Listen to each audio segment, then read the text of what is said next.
కొణిదెల పవన్ కళ్యాణ్ అనే నేను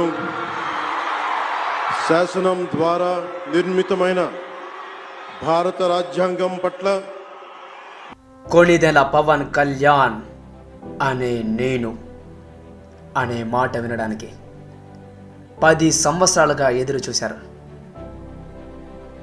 మాకు బాగా గుర్తు, 2014 మార్చి 14న జనసేన పార్టీ పేరుతో రాజకీయ పార్టీని స్థాపించారు. మీ సిద్ధాంతాలను, మీ ఆలోచనలు ఇజం అనే పేరుతో ఒక పుస్తకాన్ని రాశారు. మీ సిద్ధాంతం చాలా గొప్పది.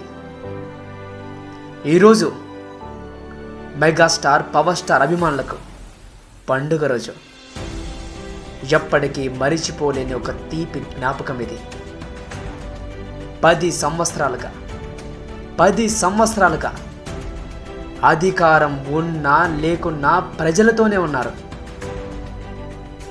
ఉద్దానం కిడ్నీ వ్యాధి సంక్షోభం గురించి మీరు నిరసనలు, నిరాహార దీక్షలు చేపట్టడం ద్వారానే నాడు ప్రభుత్వం, ఆంధ్ర రాష్ట్ర ప్రభుత్వం స్పందించి డయాలసిస్ కేంద్రాలను నిర్మించి పలు పథకాల్ని అమలు చేసింది.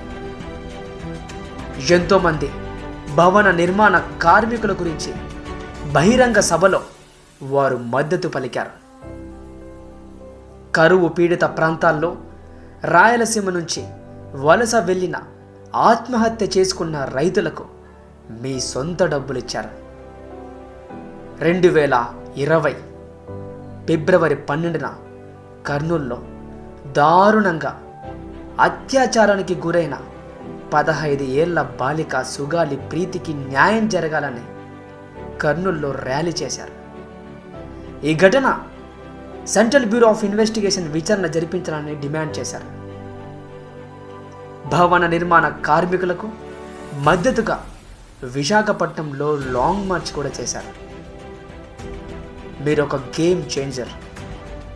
ఆ రోజు కాంగ్రెస్ ప్రభుత్వం రాష్ట్రాన్ని 2గా చీల్చినప్పుడు మీరు అన్నారు, కాంగ్రెస్ హటావో దేశ్కి బచావో అన్న ఒక్క మాటకు కాంగ్రెస్ ఆంధ్ర రాష్ట్రంలో తుడుచుపెట్టుకొని పోయింది.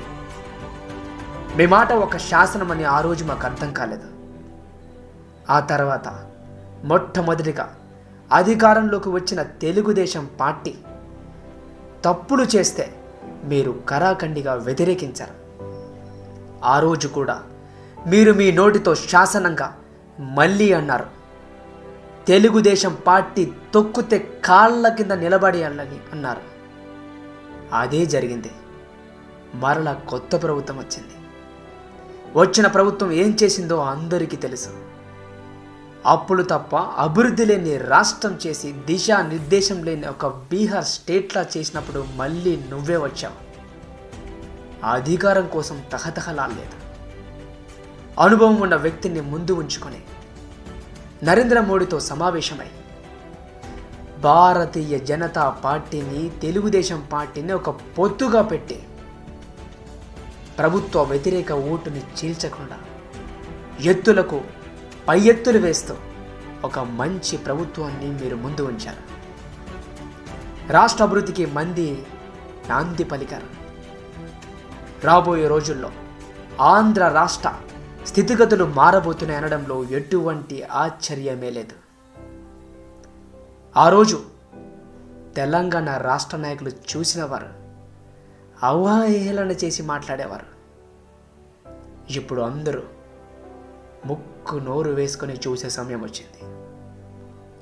మీరు పొత్తుల్లో కూడా మాకు ఎక్కువ సీట్లు కావాలని అడగలేదు. ప్రజలకి మంచి జరిగితే చాలు అని వెనక్కి తగ్గారు.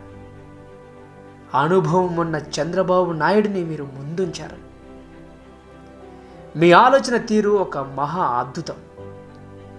అంతెందుకు, క్యాబినెట్లో నరేంద్ర మోడీ గారు చెప్పినట్టుగా మీరు ఒక తుఫాన్. మిమ్మల్ని ఎవ్వరూ ఆపలేరు. ఒక్క మాట అన్నా, ఒక్క మాట. ఈ సొసైటీలో ఒకళ్ళని మించిన ఒకళ్ళు రాజకీయ నాయకుల్లో లుచ్చాలు, సాలేగాళ్ళే ఎక్కువగా ఉన్నారు. బ్లాక్లో కొందామన్నా కూడా ఒక మంచోడు కూడా దొరకట్లే. సొసైటీ హౌస్ఫుల్ విత్ లుచ్చాస్ అండ్ లఫాంగస్. అలా అనుకున్న టైంలో మాకు ఒక మంచోడు దొరికాడన్నా, అది నువ్వే అన్నా. ఒక్కొక్క అవినీతి రాజకీయ ప్రభుత్వ అధికారుల్ని, నా కొడుకుల్ని కడిగి పారేసాయి. ఎప్పటికీ నీ వెనకలే ఉంటాం అన్నా. తొక్కే నా కొడుకుల్ని.